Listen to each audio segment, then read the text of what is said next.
लवकरच अधिक मास म्हणजे धोंड्याचा महिना सुरू होतोय। हिंदू धर्मात या महिन्याला अत्यंत पवित्र मानलं जातं। पण या महिन्यात आपण एक गोष्ट नक्कीच ऐकतो, ती म्हणजे जावयाचे लाड। सासू सासरे आपल्या जावयाला घरी बोलावून त्यांना चांदीच्या ताटात धोंडे खाऊ घालतात आणि विशेष भेटवस्तू देतात।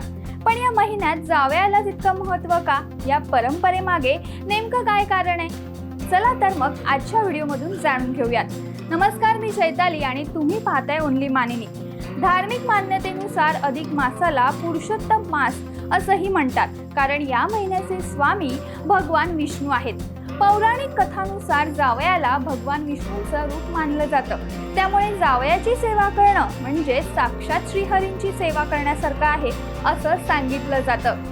या महिन्याला ग्रामीण भाषेत धोंड्याचा महिना असं देखील म्हणतात।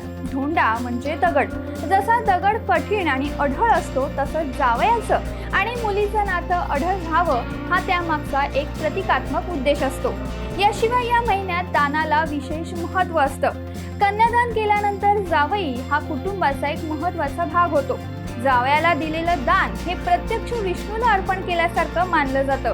त्यामुळेच अधिक मासात जावयाचा मान करण्याची प्रथा आहे। या प्रथेविषयी आणखी सांगायचं झाल्यास, या निमित्ताने विवाहित मुलगी आणि जावई घरी येतो।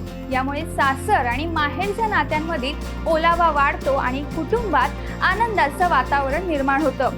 त्यामुळेच अधिक मासात जावयाला दिलं जाणारं हे महत्त्व केवळ परंपरेचा भाग नसून त्यामागे आदर आणि भक्तीची भावना दडलेली आहे। तुमच्या घरी या अधिक मासात जावयाचं स्वागत कसं होणार आहे? आम्हाला कमेंटमध्ये नक्की सांगा। अशाच धार्मिक आणि सांस्कृतिक माहितीसाठी आमच्या चॅनलला फॉलो करायला आणि सबस्क्राईब करायला विसरू नका।